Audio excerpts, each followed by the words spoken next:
J'ai toujours été curieuse au fait des choses, mais aussi surtout je suis une militante dans l'âme. Au fait, militante voilà, pour les droits, pour ce genre de choses.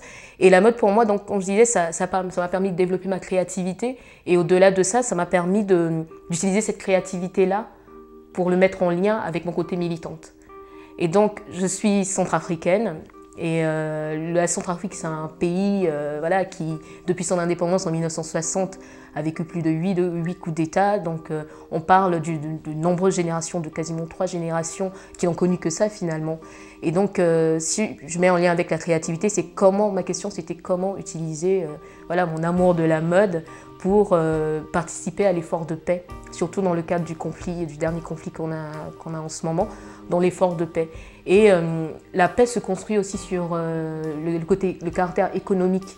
C'est qu'on ne peut pas avoir une certaine stabilité. Les jeunes continueront à être mobilisés dans les groupes armés parce qu'ils n'ont pas de métier. Si on leur donne, on renforce leurs capacités dans différents domaines, et la mode n'est juste qu'un domaine, ça peut leur permettre d'avoir des perspectives. Parce que c'est ça aussi. Avoir une perspective, c'est croire que si j'ai une forme de stabilité, si je ne me mobilise pas, je peux faire quelque chose, voilà, je peux avoir un métier stable pour demain. C'est un pays qui a énormément souffert, en fait. Et les gens ont besoin d'espoir. Et je ne parle pas de... Voilà, c'est quelque chose qu'ils nourrissent, mais ils s'interdisent de rêver, au fait. Ils s'interdisent d'avoir de l'espoir. Et quand ils ont en face d'eux une nouvelle dynamique, parce que tous les gens, c'est ce que d'ailleurs, comme on m'a dit, finalement, la dynamique au niveau voilà, local, c'est que bah, tu veux le faire, mais tu n'y arriveras pas. Et il faut quelqu'un de l'extérieur, au fait, qui ramène cette nouvelle dynamique-là. Et je suis...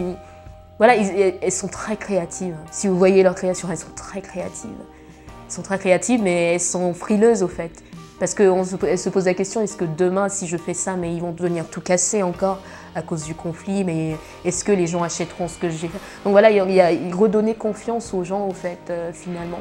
C'est un vrai défi, hein. Cette expérience-là, pour moi, ça a été un... Quand je suis partie à Bangui, je suis revenue, j'ai omis de dire que je suis partie aux États-Unis entre-temps. Et c'est quand je suis rentrée des États-Unis, après avoir rencontré 500 jeunes leaders africains, ce qu'on ne voit pas au fait, que même nos leaders sur le continent ne nous montrent pas, finalement de les voir, d'avoir ces 500 jeunes qui font des choses extraordinaires. Ce jeune Kényan de 24 ans qui embauche 500 jeunes pour 500 personnes dans son entreprise dans un petit village au Kenya pour fabriquer des puces téléphoniques et qui marche du feu de Dieu. Qui en parle? Personne. Et donc ça m'a vachement remotivée. Je me suis dit que l'Afrique est dans une dynamique extraordinaire et nous qui sommes voilà, de la diaspora, nous avons énormément à apporter au fait, à soutenir. Même si ces jeunes-là, pour la plupart de ceux qui étaient là, ils n'avaient jamais quitté le continent. Mais jamais, hein. Limite, ils n'avaient jamais quitté leur village. Mais nous qui avons vu peut-être autre chose, on peut complètement nourrir au fait leur dynamique au niveau national. On peut décider de rester membre de la diaspora, mais on a quand même cet héritage, même de lointain ou proche, voilà, je sais pas, pour moi c'est quelque chose qui nous oblige indirectement à veiller un peu sur l'Afrique. Cette Afrique on nous dit que ce sera le continent de demain, bah, il faut qu'on en fasse partie au fait. On a un rôle à jouer, je pense.